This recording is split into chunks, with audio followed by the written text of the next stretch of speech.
Ayun mga guys, at magandang morning. Ayan, ang ganda ng panahon. Sing ganda ng mga mukha natin ngayong umaga. Pag nakasimangot ka, ay hindi bagay sa iyo ang panahon na to. Hindi, joke lang. Ayun mga guys, at pauwi na tayo ng bahay. Galing tayo sa palengke. Sharing lang tayo. Ito ay about sa mga truck. Kahit pwede nang i-pass lane yung truck, sinasabayan pa rin. Delikado, no? Mamaya sa taas ng drive seat ng truck, hindi kayo napansin, ayun, kinain na kayo ng gulong, no?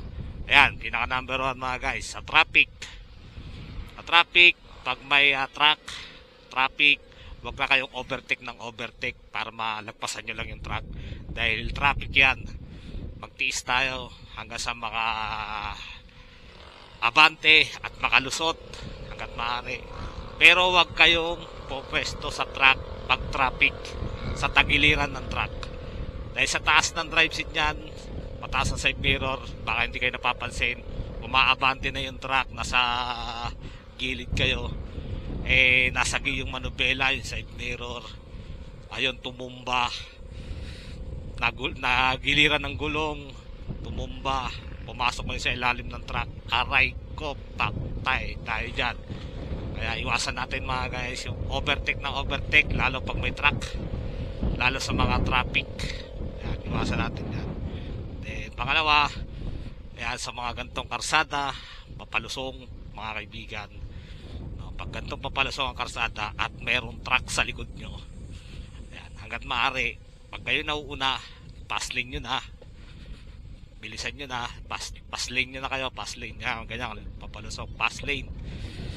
Hanggat maaari, hindi nyo kayang i-pass lane yung truck, ay doon na lang kayo sa likuran ng truck hanggat maaari, kasi oras na mawalan ng preno yung truck, nasa unahan ka, papalusong, nasa gasaan ka dahil nawalan ng preno, yun, patay tayo dyan. Pangatlo, papahon na mga guys, wag na wag tayong tututok sa puwitan ng truck pagpapahon, lalo pag mabigat ang karga. Yan, ganyan, no? Mabigat ang karga ng truck, tapos motor, kotse, naman nasa puwitan kayo, papahon, wag na wag kayong tututok. Dumistansya kayo, pakiramdaman nyo yung truck, lalo pag mabigat, kasi oras na mawalan ng preno yan, nag-loose brake yan sa sobrang bigat ng karga, umatras, nasa likuran kayo, naatrasan kayo, hindi kayo napansin kasi mataas yan, nasa truck yung driver, drive seat, mataas, ano ba yun, basta yun na yun, naatrasan kayo dahil nawala ng preno, patay tayo dyan, durog tayo. Kaya yun, pangatlo natin. Sa stoplight naman mga guys, pang-apat, nasa stoplight tayo kunwari, naka-stop, tapos may truck sa unahan, hanggat maaari mga guys, wag kayo nasa unahan ng truck pag nasa stoplight. Alam nyo kung bakit, dahil oras na mag-go, diba, naka-red, nag-green, nag-go, nagkaroon ng aberya ang motor mo, kadalasan niya sa mga motor, biglang nawalan ng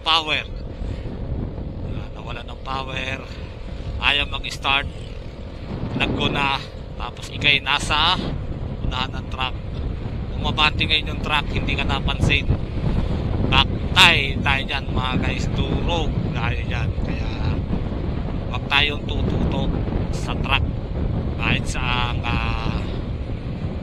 lugar ng karsada, hanggat maaari lagpasan na natin yan. Wag na wag tayo tututok, lalo pag mataas ang drive seat ng mga truck, kasi kadalasan yan hindi tayo napapansin. Kaya yun, iwas natin si paktay para ang buhay ay laging ligtas. Ingat tayo palagi, tamang speed lang, tamang maneho lang, takbong pogi lang at maaari, dahil pag takbong pogi, ang buhay ay safety. Kaya ingat tayo palagi mga guys. Ayan, sunod lang tayo sa batas karsada, lagi lang magbigayan kahit hindi Pasko, araw-araw ay Pasko. Yan lang. Ingat tayo, drive safe, ride safe, enjoy your drive, enjoy tayo sa travel kahit saan. Ingat tayo palagi. Ayan, tulad yan, papahon, Mixer. Busina tayo pag-overtake, para malaman,